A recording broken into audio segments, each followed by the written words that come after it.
Welcome back to the show. Today, we have a guest whose life story reads like a multiple careers woven into one. Dr. Gekht immigrated to the US from the Soviet Union, built a successful career in neurology and pain management, became a partner in one of the largest orthopedic groups, learned business through real world pressure, and then faced burnt out, reinvention, flew everything from Cessnas to Citus SR-22, invested in multi-location dental practices, completed an MBA, and now stands at the intersection of medicine and AI as a chief medical officer, shaping the future of neurological care. His journey is rich with insight, discipline, and honesty. Let's dive into the show.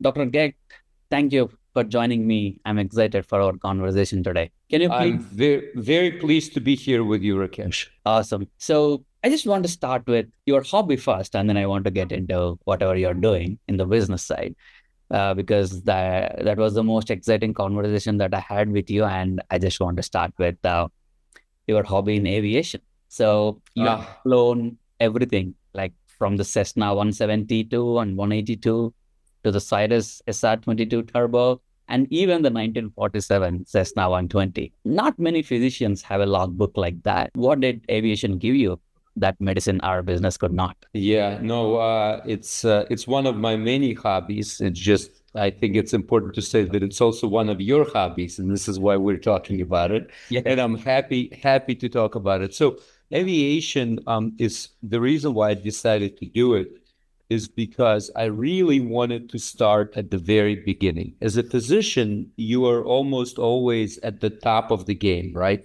So when I started with aviation, I really wanted to start where an 18-year-old would start.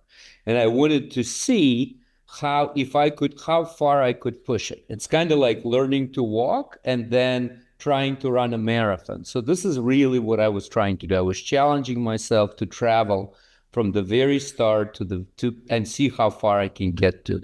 The other part is I'm very apprehensive about things. I'm scared of things. I don't like flying. I get car sick and I really wanted at this age, at my age, I really wanted to sort of push the boundary a little bit, do sort of face this uncertainty, face this fear, and see if I can overcome it and see if I could push through it. You won't see me ever jumping out of an airplane with a parachute. That's the fear that I don't plan on overcoming ever. But this little fear, I wanted to see what I can do with. So this is the reason for flying and flying different airplanes. Yeah. So you not only flown the airports, like these aircrafts, but you own these aircrafts, right? Yes, and that's that's also an interesting thing because I am not a technical guy. I am not an engineer. I don't sit in my garage fixing an old Harley.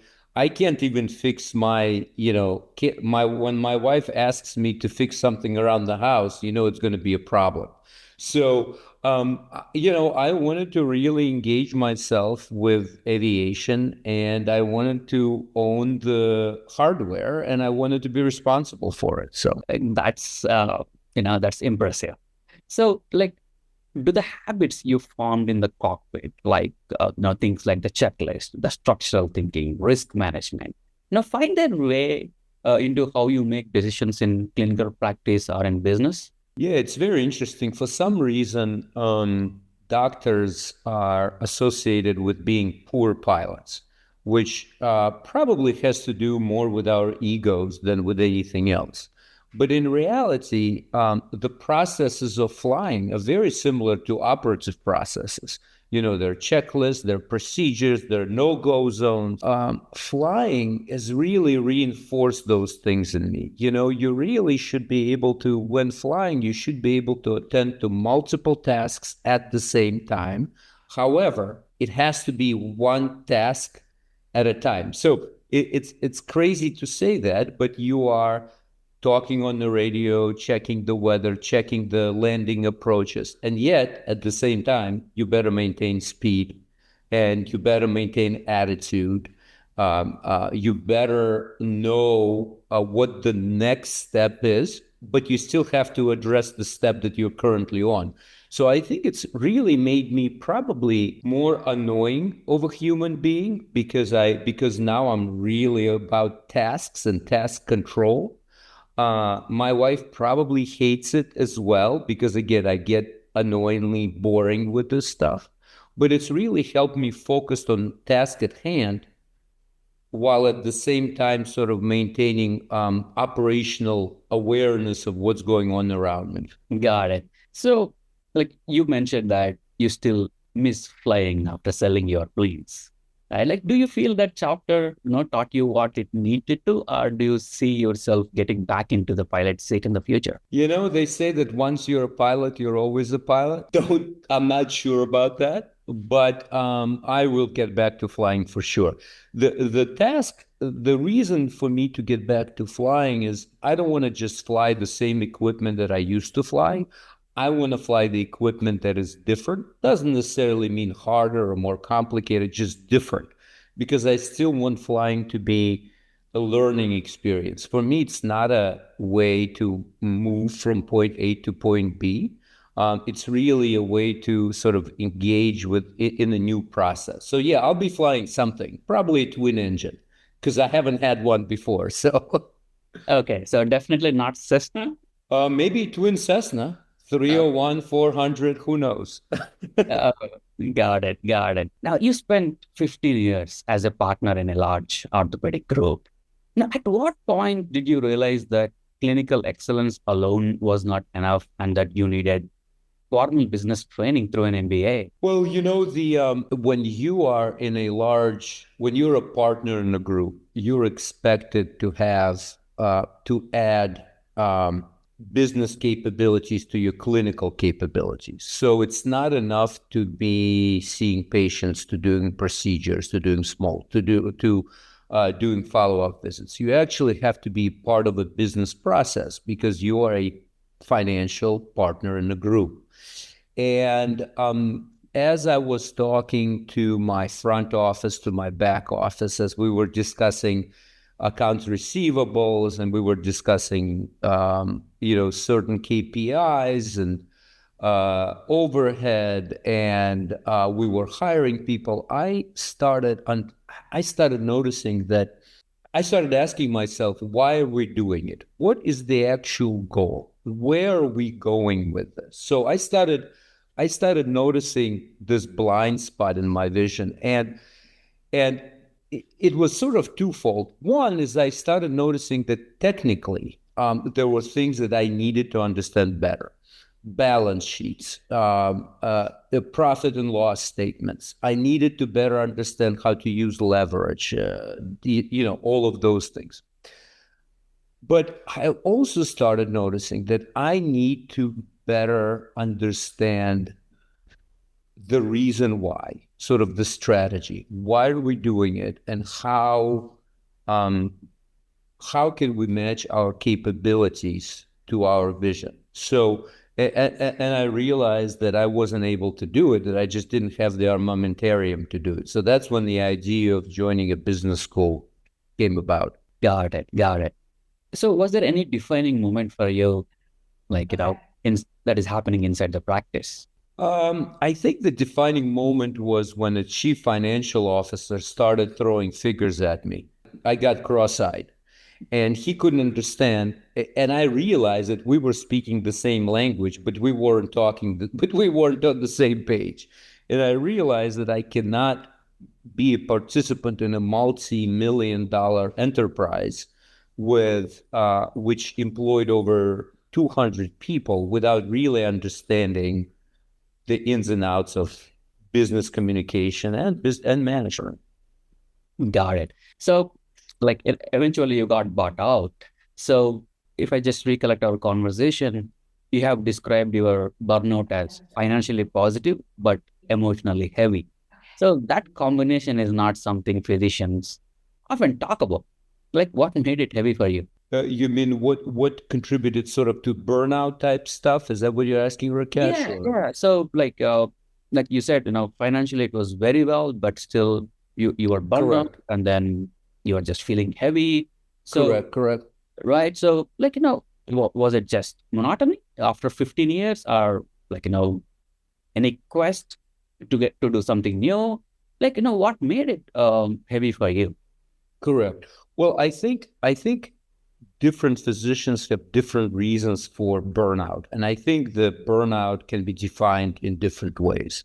For me, burnout became total disinterest with what I was doing, not just on a business side, but on the clinical side. And when I found myself caring less about humans, I got really worried that this was not sustainable. I think what caused it in my case was that I felt that the company, that the group did not have a good, solid mission, or at least mission got jumbled up in day-to-day new patient visits, return visits, financials, distributions. And the mission, whatever that mission was going to be, it wasn't defined. And even if it was defined, it wasn't universally followed.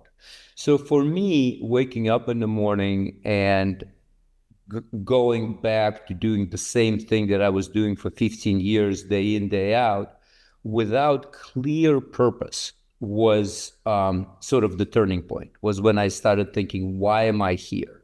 And it's hard, it's hard to, when you identify yourself as being a one person, a doctor in my case, and when you're making a good living doing it, and when your patients love you and you love your patients, it's very difficult to say, nope, not working out for me. It's not you guys, it's me. It's kind of like my first breakup. It's not you, it's me. So it was difficult to say that to patients and to my partners, but ultimately it had to be done.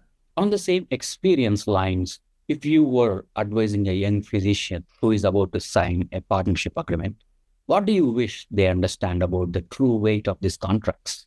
I think partnerships agreements are most non-binding, binding papers you've ever seen in your life. I think when when a young doc signs a partnership agreement, he thinks that, it's the Declaration of Independence and Constitution all in one, and this is how life is going to be, and nothing can ever change it. The fact of the matter is that partnership agreement in many ways is a starting point. It's kind of a breathing document. And a young physician needs to understand why they're doing what they're doing. They have to have an idea. It doesn't have to be a concrete and solid idea, but they have to have an idea of what their exit plan is going to be. In 15 years, I want to leave with so many dollars in my pocket and blah, blah, blah. And then knowing what the exit is going to be, they have to work through that partnership agreement. They actually have to be involved in the practice. They cannot be passive passengers, because if they're passive passengers, others will take advantage of that. And that agreement will become just a piece of paper. So a physician, once he signs that agreement, really needs to work continuously on making sure that the agreement continues to have viability. Continue that the points within the agreement are implemented, and that partners are respecting both the letter and the meaning of the agreement. So if a 25-year-old doc signs an agreement and gets his $5,000 bonus, the game is just beginning, my friends. It's not it's not ending. It's just beginning, and you really have to make sure that that agreement is perpetually tended to. Got it. So, you got your successful exit financially, and then you went on building a dental investment portfolio. You're a neurologist, and that dental investment portfolio reached about $15 million in assets. And then Correct. COVID completely changed the landscape. Like, what did that moment feel like when the original strategy no longer matched reality? Correct. Well, it's funny. First you ask yourself, as a neurologist, what the heck are you doing playing with dentists, right? Right. If you think that doctors are hard to herd together, wait till you start working with dentists. It's like working with cats. They're all pulling in a different direction, and it becomes difficult if you are not a dentist to sort of address that. But really, the biggest issue thing is that our original plan really had to do with typical sort of private equity roll up, where you purchase an organization, you improve EBITDA via cost cutting, via efficiencies, and then you bolt on other practices on top of the main platform. And then in 5 years, after you roll it up, you sell it to private equity at a certain. That was the original plan. We ran into trouble with COVID. We ran into trouble with huge increase in operational costs. In particular, post-COVID, it was difficult to find, really to hire people from at all levels, from dentists down to front desk check-in and front desk greeters. So we were unable to purchase other practices to roll them up. The cost went up. B, we were not able to improve EBITDA because we weren't able to reduce costs. So we had to switch from private equity model, roll up, sell to private equity, to an operations model where, look, now we have a dental office. Let's grow it. Let's improve marketing. Let's grow strategy. Let's train some folks. So that is a different strategic goal, right? It's very different than buying a practice, increasing EBITDA, than selling it versus running a practice, right? Your margins are very different. Your growth rates are different. You actually care about growth rates when you run your own practice. And I realized that I'm not a dentist.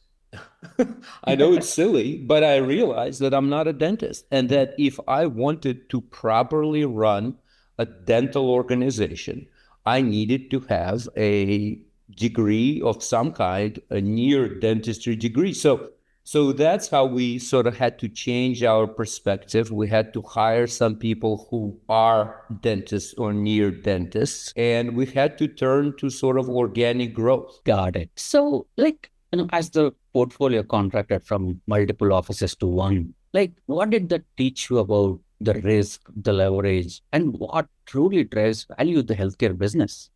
Correct. It's interesting, leverage or getting debt can be an incredible boost to your practice, right? Majority of sort of growth now, at least growth on paper, is driven by leverage, right? Driven by debt. And there's several mechanisms that explain that. But the fact of the matter is that leverage is like an amphetamine for a growth, for EBITDA. And leverage is great. It's a great mechanism when things are going good. When things are going bad, it's about the worst thing you can get into. So I've learned that the hard way. I've learned that when you are trying to roll up and grow a business, leverage is wonderful. But when you're struggling and trying to operationalize a low margin office, that will eat you alive. And that was part of the learning process. The other thing that I've learned, and it may sound kind of self-evident, but in healthcare business, and we can talk about vision, we can talk about office managers, we can talk about chief executive officers, we can talk about a variety of people. The office is not going to make any money and is not going to be successful if you do not have a proper doctor, a proper physician, a proper dentist. The way that even with ancillary structures like MRIs or physical therapies or what have you, the apex predator on that organizational chart is a physician. And if anybody who is looking forwards to, or anyone who is interested in operating a healthcare, needs to have a very strong partner in the face of a physician or a dentist or whatever. Got it. So, like emotionally, what was harder, losing assets or rebuilding the confidence to reinvent your strategy? Failure is a tough thing to take on. I'm still not over it. And I don't know I don't know, honestly, if any businessman ever forget failure. But failure is an excellent tool for growth, you know? And in fact, it's the only tool for growth. When you're a successful boy, you don't, it doesn't teach you anything. It's kind of like when flying a plane. When you land it and the landing is a little hard and your passengers are upset and pissed, guess what? You as a pilot learn something from that landing. Next time you'll do better. So emotionally, it's tough to fail and it's tough to not reach your goals, but I wouldn't, but it's not really a failure per se if you can take lessons from it. And I think I've learned a lot. It cost me a lot of money, that lesson, but that's okay. Every lesson costs money. Otherwise, it's not a lesson. I think, you got your good exit and then you started experimenting with that because you are able to afford it. Still, you made mistakes and then you're rebuilding it. A resilience that is needed in any businessman. It doesn't matter whether you're a doctor or an engineer or someone else, but business is business, right? You got to run it like one. It's funny. I am both embarrassed and proud of my mistakes. How about that? And then, and it's funny. I should probably write a book on all the mistakes that we've made, because every one of them we went over in business school. So what we need to do is I need to write a book of my mistakes, just the mistakes, and maybe somebody will learn something from it. Yeah, definitely. Whenever you said about the book, one book that I could recall is The Hard Things About the Hard Things. When I first read that book, I was not at all expecting, that to teach me a lot.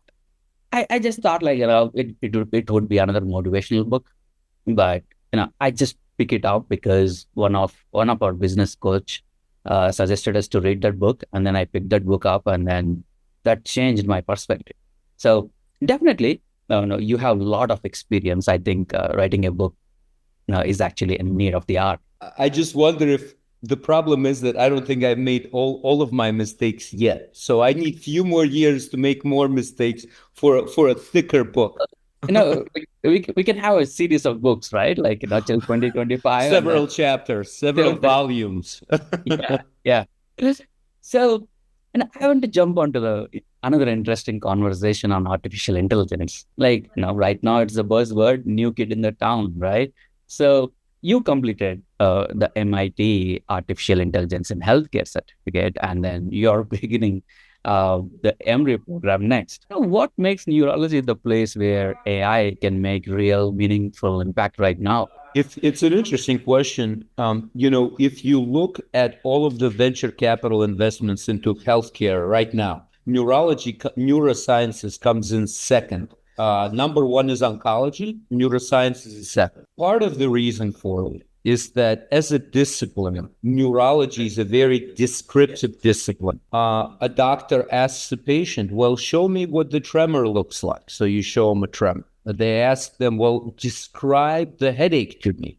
And you describe the headache. Well, what did the seizure look like? And you describe the seizure. And LLMs and computer vision are uniquely designed really to address those specific issues. They allow LLMs and computer vision allows objectified data. So moving from subjective to objective. And it's unique. So for example, if you're an ophthalmologist, it's hard to describe what you see, what you don't, what's inside your retina. If you're a cardiologist, I don't know, my heart is beating in a certain way, I don't know. But as a neurologist, I would say the diagnosis is made at the first interaction between a patient and a doctor, just descriptive terms.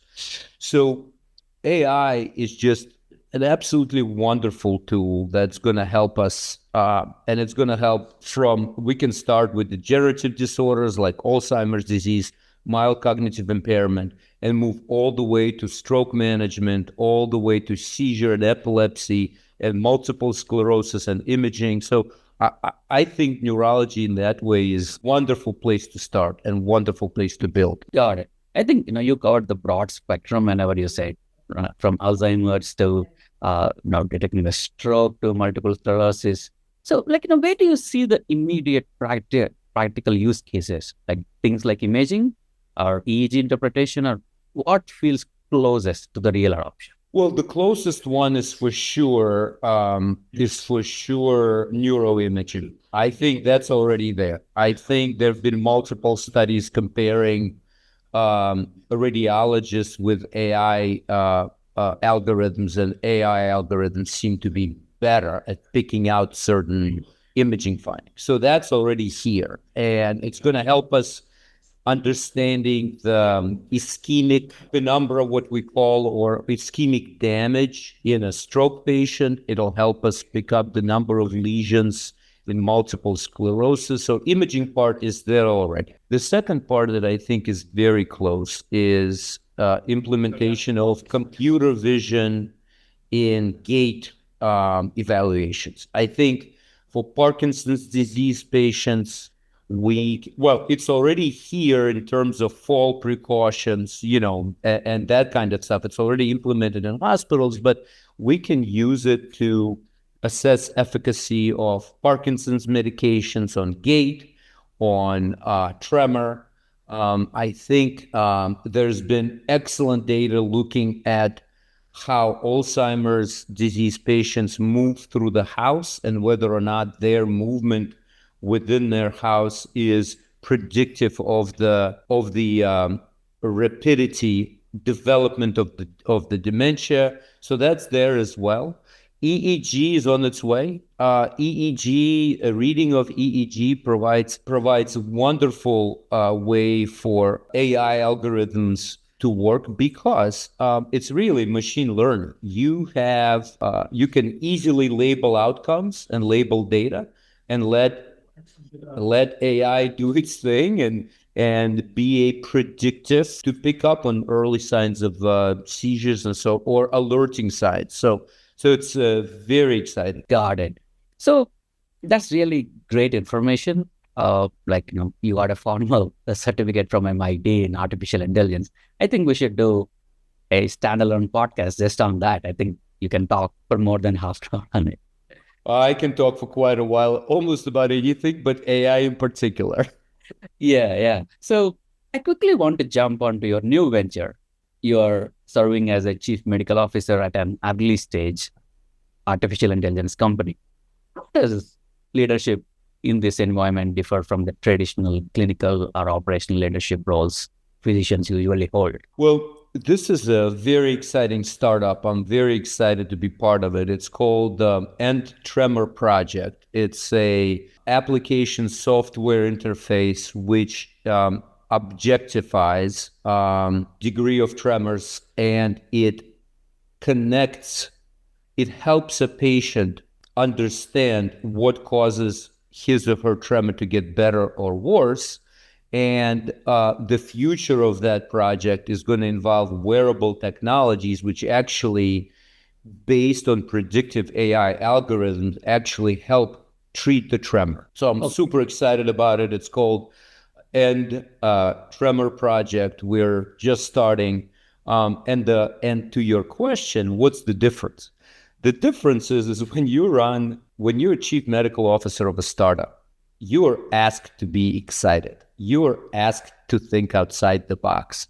You're asked to bring enthusiasm, positivity, and you are excited about new things. When you're running a medical organization, you have to be conservative. The nature of medicine is conservative. We don't paint outside the box. We don't make decisions unless they're validated. We don't risk because risk equals morbidity and mortality. So in this sense, running a startup is just a breath of fresh air. Now you get to talk to engineers, which is which is always exciting. I love it, but you never know how that conversation is going to go. But for the most part, it's full of positivity and it's full of promise, which is what I enjoy. Yeah, I think they got a great CMO to guide them. Now, I wish you good luck with that, and we hope to have more conversation on it in the future. Yeah, so Thank you. like if I ask you to go back to the year 2001, right after finishing your medical school, like what is the one piece of business or leadership advice that would have saved you years of stress or accelerated your growth? You know, I thought part of the reason why a lot of students decide to be doctors, other than, of course, the altruism and other than real desire to help people, but part of the reason on a personal note, at least for me, was the stability that profession provides. I always thought, boy, you'll always be needed. You'll always have a job. And once you know your clinical duties, this is what it's about. It's about helping patients. And the interesting thing is that I was afraid, or maybe not afraid, but I was negligent of change. I think change is the biggest thing that new doctors, new graduates have to think about. It's coming. It's coming in every aspect of healthcare. We're going to be switching. I truly believe that the system is going to go to value-based system away from current reimbursement models. I think that AI is going to fundamentally augment the way that we practice. I think that business models and players in healthcare are going to be different players. So I think that guys and gals who go into medicine should really be open to change and not afraid of it, but embrace it, and embrace it not just cognitively, not just sort of, oh yeah, I'm ready for change, but they have to educate themselves. They have to dive into disciplines which are outside their comfort zones. They have to learn business, whether you want it or not. You got to learn it. You have to learn programming to some extent. You have to understand AI, and you have to understand reimbursement models. So, my suggestion is look at healthcare as a rapidly changing sector that you are going to be championing it, and embrace it. Be happy with it. Be happy with change. Sorry, now I sound like my father. Well, you have got that kind of an experience to share. So, I won't take much of your time, but there is one question that is lingering in my mind is getting back to the AI. Whenever you said you got to embrace that change, as a neurologist, you closely work with psychiatry department, right? So, nowadays there is a trend of the LLMs partly acting as a psychologist. Like people are asking all different kind of questions, and then it is a conversational based. It is not a search results, right? This is going on and on and on. No, where do you see that is going? Especially when it comes to these psychiatry related conversations with AI. Just recently, American Medical Association published a very interesting article on sort of their take on AI. And they suggested that we use AI, that AI shouldn't stand for, at least in healthcare, it shouldn't stand for artificial intelligence. It should stand for augmented intelligence. I think that's a profound way of thinking about it. I in particular in neurology and psychiatry and psychology, because if you say artificial intelligence, that does not help you with fixing deeply human problems, depression, anxiety, obsessive compulsive behaviors. These are deeply human things that I do not believe artificial intelligence can fix. However, augmented intelligence, intelligence which allows one human to provide better support to another human, is the way to go. In that way, I think that using AI as an artificial intelligence, the way that it's used now, is going to lead to failure and heartache. It cannot stand on its own in addressing real human issues. It just can't.